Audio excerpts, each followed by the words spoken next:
عالمی دنیا کا ایک مشہور اور most wanted person Osama bin Laden, جو نہ صرف مسلم ممالک کے لیے ایک ہیرو تھا بلکہ کفار ممالک جن میں امریکہ سر فہرست ہے اسے اپنا ہیرو مانتے تھے، لیکن تب تک جب تک رشیا سپر پاور تھا۔ رشیا کو افغانستان کے ہاتھوں شکست دینے کے بعد یہی اسامہ بن لادن امریکہ کے لیے دہشت گرد بن گیا۔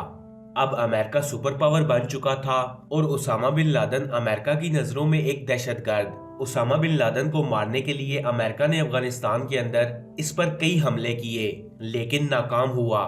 پھر 1 مئی 2011 کو امریکہ نے پاکستان کے شہر ایبٹ آباد کے اندر ایک گھر کے اندر فائرنگ کی اور امریکہ کے مطابق یہ اسامہ بن لادن کو قتل کرنے کے بعد اس کی لاش اپنے ساتھ امریکہ لے گئے اور سمندر کے اندر ڈبو دیا، لیکن کچھ عالمی مبصرین کے مطابق یہ ایک سفید جھوٹ تھا۔ اس گھر کے اندر اسامہ بن لادن موجود تھا ہی نہیں۔ امریکہ نے صرف ایک ڈرامہ رچایا تاکہ اسامہ بن لادن کا خوف مغربی دنیا سے ختم کیا جا سکے۔ یہ شخص کون تھا؟ یہ سول انجینئر سے طالبان کی القاعدہ جیسی جماعت کا سربراہ کیسے بن گیا؟ امریکہ اسے کیوں اپنا ہیرو مانتا رہا اور پھر یہ امریکہ کا دشمن کیسے بنا؟ اس ویڈیو میں ہم انہی فیکٹس کے بارے میں بات کریں گے، تو ویڈیو کو لاسٹ تک دیکھیے گا۔ میں ہوں محمد یاسین اور آپ دیکھ رہے ہیں Story Facts YouTube channel. Osama bin Laden کے باپ کا نام محمد بن عود بن لادن تھا اور اس کا شمار سعودی عرب کے مشہور اور بزنس مین لوگوں میں کیا جاتا تھا۔ سعودی عرب کی ایک مشہور کنسٹرکشن کمپنی بن لادن بھی اسامہ بن لادن کے والد کی ہے۔ اسامہ بن لادن اپنے بہن بھائیوں میں سے سب سے ماڈرن تھا۔ سول انجینئر کی ڈگری کے دوران ان کی کلاس کا ایک پروفیسر اکثر یورپین ممالک کے مسلمانوں پر کیے جانے والے مظالم کے بارے میں بتایا کرتا تھا اور یہیں سے اسامہ بن لادن کے دل میں جہاد کا شوق پیدا ہوا۔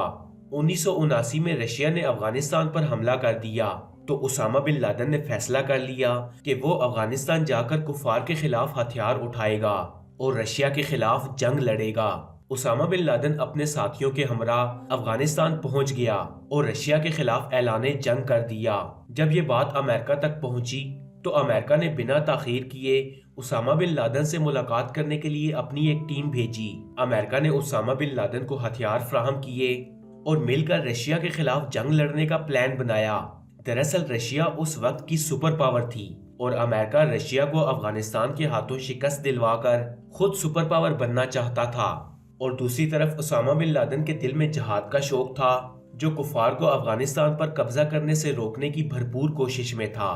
اسامہ بن لادن نے امریکہ کی آفر مان لی اور اسی دور میں القاعدہ نے طالبانوں کو جنم دیا اور انہی طالبانوں نے رشیا کو نہ صرف تہس نہس کر دیا بلکہ اس کے کئی ٹکڑے بھی کر دیے۔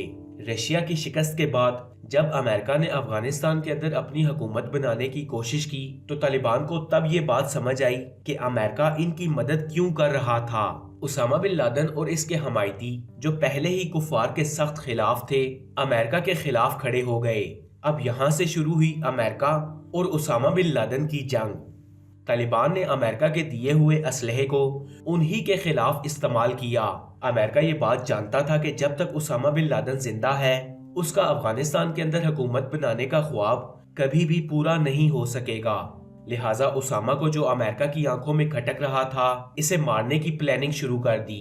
افغانستان کے اندر آئے روز فضائی حملے ہونے لگے جس کے جواب میں القاعدہ نے بھی امریکہ کے اندر کچھ حملے کیے۔ امریکہ تو اسی بہانے کی تلاش میں تھا۔ امریکہ نے فوراً اسامہ بن لادن کو دہشت گرد ڈکلیئر کر دیا اور اسے قتل کرنے کے احکامات جاری کر دیے۔ 11 سپٹمبر 2001 کو 2 طیارے امریکہ کے اندر ورلڈ ٹریڈ سینٹر سے ٹکرا گئے یا ٹکرائے گئے یہ تو امریکہ ہی جانتا ہے، لیکن امریکہ نے اس کی تمام ذمہ داری القاعدہ اور اسامہ بن لادن کے سر ڈال دی۔ جب اسامہ بن لادن کو یہ بات پتہ چلی تو اس نے اس حملوں سے صاف انکار کر دیا۔ اس کے مطابق اس نے یہ حملے نہیں کیے تھے اور نہ ہی ان حملوں کا تعلق القاعدہ سے تھا، لیکن امریکہ نے اسامہ بن لادن اور مسلمانوں کا نام لے کر اتنا ڈھنڈورا پیٹا کہ پوری مغربی دنیا یعنی کفار ممالک یعنی امریکہ کے حمایتی مسلمانوں کو دہشت گرد سمجھنے لگ گئے۔ ان حملوں کے بعد مغربی دنیا میں مسلمانوں کو انتہائی حقارت کی نگاہ سے دیکھا جانے لگا اور ان پر انتہائی ظلم کیے گئے۔ دوسری جانب اسامہ بن لادن کو مارنے کے لیے امریکہ اور اس کے حمایتی سرگرم تھے اور وجہ صرف ایک ہی تھی کہ افغانستان کے اندر امریکہ کا کنٹرول اور جب تک اسامہ بن لادن زندہ تھا ایسا کرنا مشکل ہی نہیں بلکہ ناممکن تھا۔ اور اب آپ اس بات کا اندازہ لگائیں کہ امریکہ نے افغانستان کے اندر کنٹرول حاصل کرنے کے لیے کتنا بڑا ڈرامہ رچایا، اپنے ہی لوگوں کو بھی نہ بخشا۔ اس حملے میں تقریباً 300 لوگ ہلاک ہوئے، لیکن امریکہ آج تک یہ بات ثابت نہیں کر سکا کہ یہ حملہ اسامہ بن لادن یا القاعدہ نے کروایا تھا۔ 2 مئی 2011 کے دن اس وقت کے American prime minister Barack Obama نے اچانک ٹی وی نیوز میں انکشاف کیا کہ اسامہ بن لادن کو پاکستان کے شہر ایبٹ آباد میں قتل کر دیا گیا ہے اور اس کی لاش کو امریکہ لا کر سمندر میں ڈبو دیا گیا ہے۔ اس خبر کے بعد پوری دنیا میں ایک طوفان پیدا ہو گیا اور عالمی دنیا کی طرف سے امریکہ سے اسامہ بن لادن کو مارنے کے ثبوت مانگے گئے، لیکن امریکہ آج تک اسامہ بن لادن کو قتل کرنے کا کوئی بھی ثبوت پیش نہیں کر سکا۔ کچھ مبصرین کے مطابق اسامہ بن لادن ابھی تک زندہ ہے، لیکن اس کا بھی کوئی بھی ٹھوس ثبوت موجود نہیں ہے۔ فرینڈز، آپ کو یہ ویڈیو کیسی لگی؟ کمنٹس باکس میں اپنی قیمتی رائے سے ضرور آگاہ کیجیے گا۔